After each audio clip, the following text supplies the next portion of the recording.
So first, before I do anything, I want to pay tribute to my dear friend and that of many of you who are here today, John Michel, as John Martineau did, and say how greatly we all miss him and how irreplaceable he was.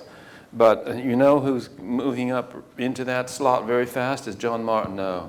I thought that was so interesting. He's turning into a serious philosopher, and I'll be sitting at his feet any minute now. John, where are you? I hope Susie doesn't mind about us. So, Egyptian Dawn is the title of the last book I published, and it is concerned with the origin of Egyptian civilization. But the basis of it is really the use of a new dating technique that was invented by my friend and colleague, Professor Ioannis Leritzis of the University of the Aegean at Rhodes, which is something which enables us to date stone structures directly for the first time in the history of archaeology. I won't go into the details of that because I have far too much to convey in a short time here as it is. But it is an extremely interesting and effective technique, and we used it to redate the pyramids and to get a date on the Osiris Shaft and to date the valley and Sphinx temples at Giza. So I think I'd better move right along now and start with the Osiris Shaft, which is 117 feet deep, and it's directly beneath this strange horizontal thing in front of you here called the Khephren Causeway. The pyramid behind it is the Great Pyramid, and this is from the south shooting north. And as you can see, there's a passage under the Khephren Causeway, which is this great limestone causeway that runs all the way from the Valley Temple up to the Pyramid of Khephren. And this is looking at it from the other side, and that's Olivia. She and I do all the archaeological work together, and she was co-author of the previous book, The Sphinx Mystery, and she contributed a great deal to this one as well, as indeed she contributes to all of my books because, as I say, we work together in everything. And this is from the north shooting south, showing that the passage goes underneath the causeway. And if they unlock all the locks and let you in, then you go down this ladder onto the first level.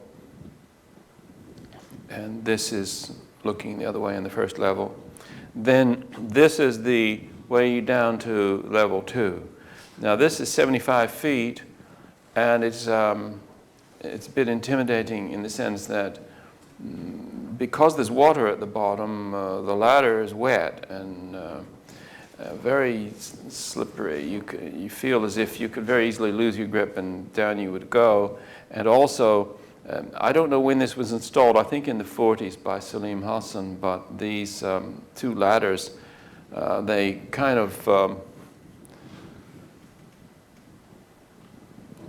they slide in and out of the rock, and so you don't know if you're going to go slide from here and hit there, and then when I was making this descent, there's a crazy electrician on the surface who kept turning off the light, and I didn't have a torch because there was supposed to be a light, and then the light went off, and we were constantly plunged into Stygian blackness by this madman,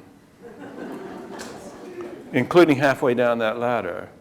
So here's level 2, the bottom of the ladder in the background, and then they've got this lamp that you see, and off to the right there is a burial area with a series of niches. Now, this is a giant black granite sarcophagus, and we weren't able to get a sample from it.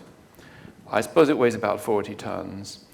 But we were able to get a sample from this one that weighs between 30 and 40 tons. And the first strange thing we discovered from the sample, by X-ray diffraction analysis, we were able to discover what mineral this was. And actually, the slides aren't very visible but I hope you can make that out. The mineral was called dacite, D-A-C-I-T-E, and it doesn't occur in any other context in any artifact known from the entire history of ancient Egypt, only in this one sarcophagus. And I discussed dacite with a geologist who had spent his life exploring the whole continent of Africa and had lived for many, many years as a geologist in Egypt. He was a Westerner. And he told me there are no dacite deposits in the whole continent of Africa that would yield a vein big enough to produce a sarcophagus of this size. You know, there are some very rare, very narrow veins. You could never get a thing like this.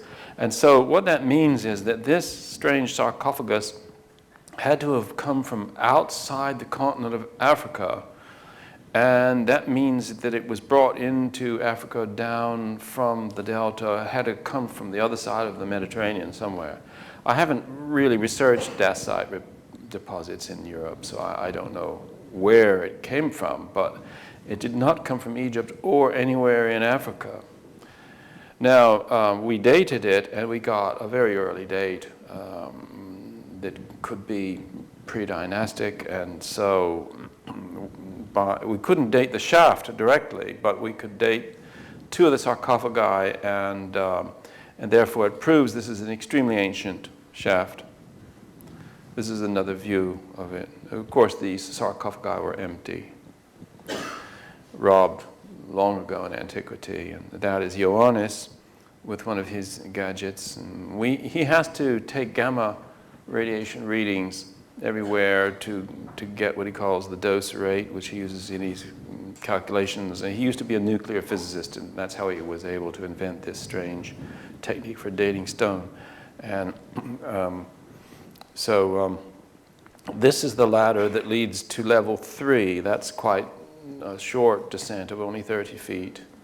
And here is the sarcophagus at the bottom, the lid of it, I mean, which has been raised and put on these wooden planks that you see. Well, now, this is called the Osiris Shaft because at the bottom level there is a miniature replica. Well, I say miniature. It's smaller than this room, considerably, about half the size of this room, I guess, in area, of the mythical island of Osiris. The story goes that Osiris was buried in an island surrounded by water. And so they constructed this by carving it out of the bedrock. And in the middle of this island, which is indeed surrounded by a canal filled with water, as you'll see, there's the Sunken Sarcophagus, which itself was below water. And that's where the body of Osiris was meant to be. And there's a path leading onto the island. The rest of it is surrounded by the canal. And at one time, it had 4 pillars, 4 square pillars at each corner of the island that were all carved out of the bedrock so that the ceiling rock came down on all 4 corners. And it was still like that in 1944. This was discovered in 1817. I mean, the modern discovery of it by Caviglia. This is not otherwise known. I was the one who discovered that it was discovered, if you see what I mean. The work was done there by Hassan in the 40s, and then after 1944, at some unknown time, Vandals went down there and completely destroyed the Osiris Island. They must have been religious fanatics, and it must have been the most terrible job because they hacked away all 4 stone columns as if they were madmen, which they clearly were. And so this is, I think, the real reason why the Egyptians don't like people to even have photographs. There are no photographs of this place available except the ones I took. And they don't want people to know that crazies went down there and destroyed this fantastically important ancient site. Here's another view of the lid of the sarcophagus down there. You can